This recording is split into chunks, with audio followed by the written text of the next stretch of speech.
Greetings, citizens of the world. This is a message from Anonymous for the World Health Organization. It is widely believed that you are a group that truly seeks to maintain the best public health around the world, but in the past few months, it has become apparent that you are more of a political organization than a public service. In fact, your allegiance to the governments that support you through massive financial donations has put the world in grave danger. The organization that you belong to has a very important responsibility, because it is trusted by most of the world for credible information. You are seen as the utmost authority on health information, and act as the arbiter of truth for up-to-date science on emerging diseases. Most media broadcasters, politicians, and health officials around the world have looked to your press releases and news conferences for the most up-to-date scientific information on the growing COVID-19 coronavirus pandemic, and you failed miserably in your duty to protect the people. Your response to this virus has been a day late and a dollar short, every step of the way, beginning with your refusal to admit in the early stages of the outbreak that human-to-human transmission was taking place, when this fact was obvious to scientists and journalists around the world who were following the story and keeping up with the studies as they were being published. At the time, the Chinese government was doing its best to downplay the severity of the outbreak, and the World Health Organization acted as their mouthpiece, reporting whatever Chinese authorities told them to. As a result of this guidance, the entire world did not take the threat seriously, because everyone assumed that the World Health Organization could be trusted. Members of the World Health Organization also took months before finally declaring the coronavirus a global pandemic. During press conferences in recent months, representatives of the organization insisted that they wanted to avoid declaring a pandemic prematurely because they didn't want to scare anyone or create a panic.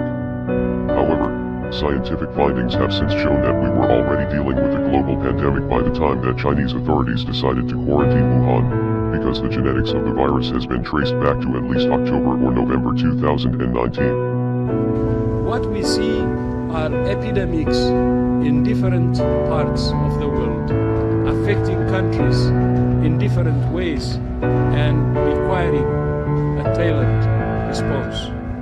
The sudden increase in new cases is certainly very concerning. I have spoken consistently about the need for facts, not fear. Using the word pandemic now does not fit the facts, but it may certainly cause fear. For the past several months you have insisted that this virus was not airborne, despite significant evidence, including multiple scientific studies suggesting that this was the case. Now that the whole world is in lockdown, you have finally admitted that this virus can be transmitted through the air, despite the fact that numerous scientific studies since January have confirmed this to be the case. The general population has been getting a very confusing message, and very bad advice, thanks to these conflicting reports, and the murky definition for airborne, that is being used by health officials. Since this virus is spread through the air, and can remain in the air for up to 3 hours, the use of N95 masks is very important in stopping the spread of the illness. Unfortunately, the United States and other undeveloped countries were caught off guard by the pandemic and are not prepared with enough proper protective equipment for medical health professionals, meaning that there certainly won't be enough to go around for the general population. The World Health Organization is ignoring the science and the common sense, but masks have been proven to drastically reduce the spread of illnesses like the one we are facing. There are many people in the United States who are learning this fact and are becoming upset about the lies that they have been told, and many of them are suggesting that the World Health Organization is helping the US government prevent panic by downplaying the importance of masks and transmission through the air. Let's not forget that the organization's largest donors are the United States government, the Chinese government, and the Gates Foundation. This is perhaps why WHO officials have refused to recognize Taiwan as a separate entity from China, and why the organization has praised the leadership of both the US and China, despite the fact that both governments have been criticized for their lack of transparency and the heavy-handed tactics that have been used to enforce quarantines. Let's face it, the World Health Organization is corrupt, and is more of a public relations firm for its donors than it is a bastion of public health. The organization does not have a good track record with outbreaks either, and rarely does anything of value to actually help. In 2015, the World Health Organization admitted that they did a bad job at handling the Ebola epidemic in West Africa. In the Ebola outbreak, the organization actually made many of the same mistakes, including waiting too long before declaring a global health emergency, a decision which scientists later said undoubtedly contributed to the unprecedented scale of the outbreak. After the failed response to the Ebola epidemic, The previous Director General was replaced with Tedros Adhanom Ghebreyesus, who is now the face of the organization.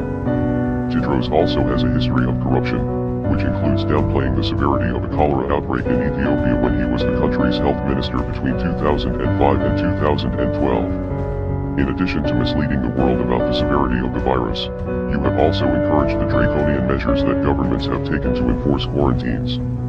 As the Chinese government was silencing doctors and locking them in quarantine for speaking out, Tedros and others praised its response, and urged other governments around the world to take similar measures.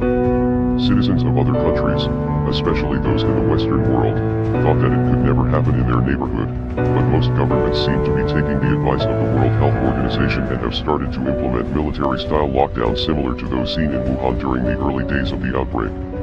We are anonymous. We are legion. We do not forgive. We do not forget. Expect us.